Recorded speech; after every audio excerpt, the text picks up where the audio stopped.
Hi guys, good afternoon. Ayan, 'di ba galing ako sa Malacanang dahil sinundo ko yung anak dahil kaya pala siya muntik muntik lang siya nahimatay kasi ano tawag nito dahil sa kanyang dysmenorrhea. Meron pala siya biglang sumakit yung puso niya. Tapos naramdaman niyang nanlamig siya, pinawisan tapos yun muntik na siyang matumba. Ito namang si Disyang nagbalita sa akin, sabi ano kararating ko lang talaga sa school guys. Ami, pailan mo, kararating ko lang galing sa school as in, nakahubad pa ako, nakapanty lang ako, tapos may kumatok, sabi ko kay Ami, tika lang Ami, huwag mong buksan kasi baka yung asawa ng pinsan ko na guardia kasi pumupunta dito kasi dito nakiki-wifi. So, nagulat ako, sabi ko, tika lang, sabi man ni Disyang na ano, na sunduin mo si Ganggang kasi nahimatay, nandoon sa Malacanang. Ay, naku guys, hindi na ako mapalagay. Buti na lang wala akong high blood, sus, ginoo ko. Buti na lang naging okay kasi inilot-ilot ng ate ko tapos pinainom ng ano, alam mo na yung mga white flower, kung ano-ano, di ba? Yan ang mga gamot. So, yun, matagal ako, imbis nakaumpisa na ako sa, sa MS, yun. Iniwanan ko yung cellphone ko kasi kahit dalhin ko, walang load. Kahit paluran ko ng 100, yung 99 na 1 week, good for sa YouTube, at saka sa FB, hindi, nagluluko ang kaya hindi ako nagpapaload kasi sayang lang, hindi ko magagamit. So, iniwan ko yung cellphone ko, nagplay yung kay everything. Wala na, kasi wala mang tao dito sa bahay kasi nag-school yung dalawa. Si Disyang, hindi ko pwedeng iwanan kasi papasok din siya sa work, tapos yung anak niya. So, ito ngayon, umuwi na ako, may binigay na buko. So, gumagawa tayo ng fruit salad. Ang binili ko is condenser creamer na, para hindi na ako bibili ng Nestle cream. Ayan, so, nagbili na ng yelo kasi wala din akong refrigerator kasi isa lang po akong hamak na simple. Tsaka ayaw kasi ninula ng mga ganun-ganun kasi hindi namin sariling bahay. So, ayan, ano na natin, Pag bibili ka ng buko, guys, pag bumili kayo ng buko, ayan, di ba? Mahal. Magkano ang isang buko? 40. So, libre lang ito. Ayan, so ilagay natin ang ating fruit cocktail. Ayan, fruit cocktail. Simple lang, di ba? Makakain ka na ng salad-salaran. Yan. Doon guys, ang dami din kasing customer. Sabi ng ate ko, mamaya na lang kayo umuwi kasi pinatulog niya kasi hindi pa niya kaya magbiyahe. Kaya yun, sinundo ko na lang din kasi mamaya pag silang mag-isa, mahimatay uli na kung delikado na. So, ayan na, nilagay na natin ang ating nakita nyo naman. Tara! Diba? Nakakain tayo, tuloy tayo ng wala sa oras na fruit salad. Simple lang fruit salad ko. So, binilhan ko na siya ng may kasama ng creamer. Ayan. Yummy! Tingnan nyo yan. Napaka-yummy guys ha. Tingnan nyo muna. Tingnan nyo muna kung gaano ka-yummy yan. Tingnan nyo. Ayan. Yummy! Yummy fruit salad ni Inday Merls. Diba? Saan pa kayo? Mahal ang buko. Kaya sabi ko sa ate ko, nakalimutan ko nga to tapos sumigaw yung ate ko, ay nakalimutan yung diba? Bibigyan ko dito mamaya si Disyang Vlogs. Diba? Yan po ang aking simpleng hindi ko na siya lalagyan ng cheese kasi ayaw ng mga anak ko. Kadalasan kasing ginagawa ko guys na salad is macaroni. Diba? Kompleto na to siya, may kasama ng kakong, yung fruit cocktail na yan, meron ng nata de coco, diba? So, tingnan muna natin. Ayan, napakasimple. Simpleng lang. So, yan. Para masarap. Para yummy yummy.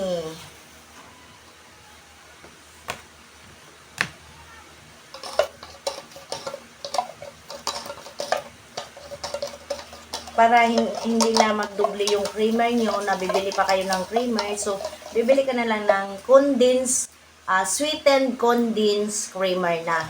Diba? Mahal na rin kaya ngayon ang Nestle cream guys. Yung pinakamaliit is 43. Yung pinakamaliit.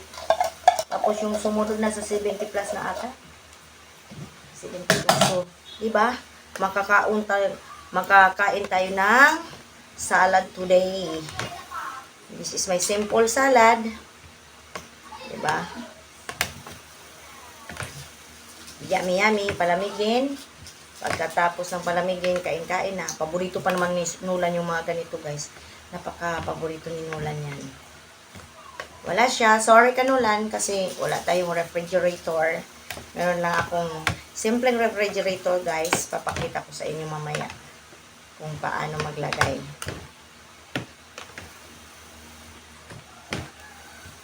Ay, kuhanin mo doon yung ano, Bia.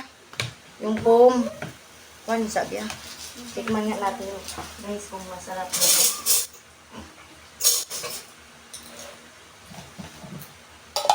Simutin natin ang ating condensed na may creamer na.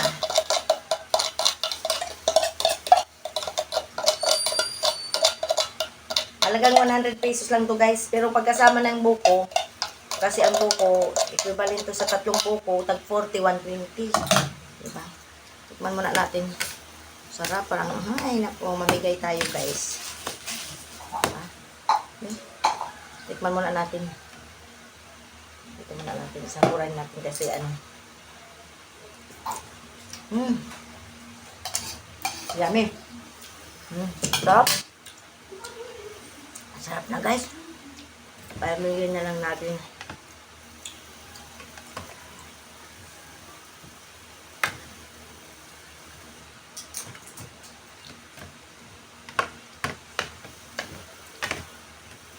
Diba?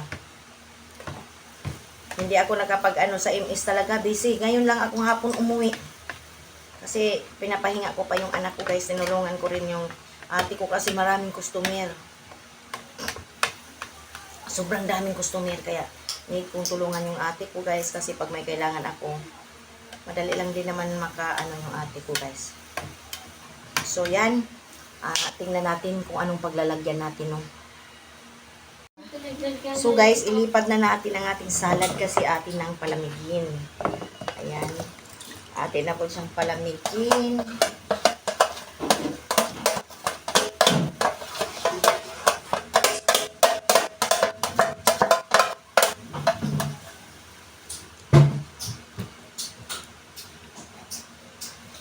Sarap.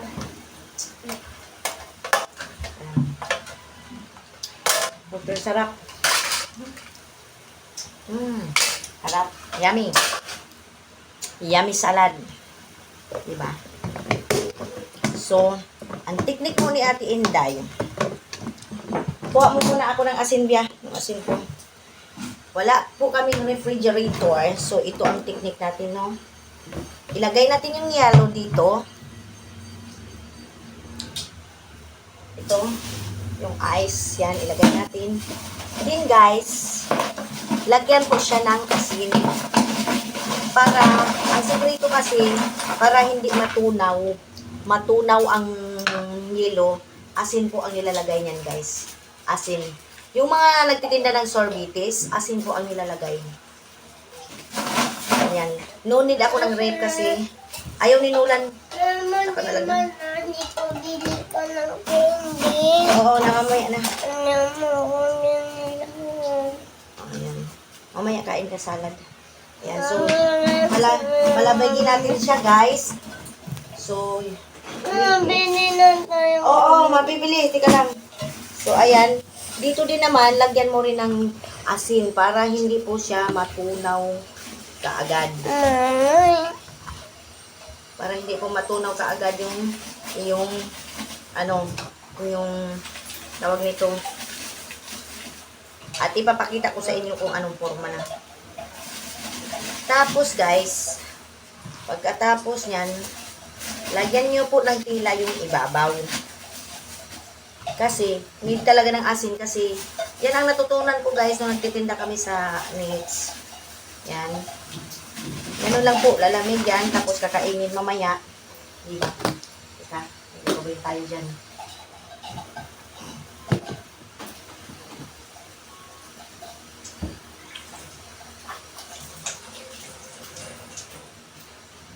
So, ito, may tila po sa taas, ilalagay natin. Ayan na po yung forma niya, guys, oh. Nasa loob siya ng balde. Yan. Ganun lang po kasimple. Kasi meron kaming ref na sira. So, ref ng pinsan ko, nakikirep ako doon. nasira. So, ang gagawin natin yan, guys, takpan lang po siya para hindi matunaw. Ayan. O, diba? Ganun lang kasimple. Para hindi matunaw yung inyong ice kaagad, you put salt. Diba? So, hanggang dito na lang ang aking vlog for this afternoon kasi magre-replay pa po ako. So, thank you for supporting my channel even wala ako sa premiere ko. Thank you sa lahat-lahat ng mga nag-support. Shout out sa inyong lahat. Thank you so much. Lalong-lalo na sa Team MA. So, bye-bye! Thank you for watching.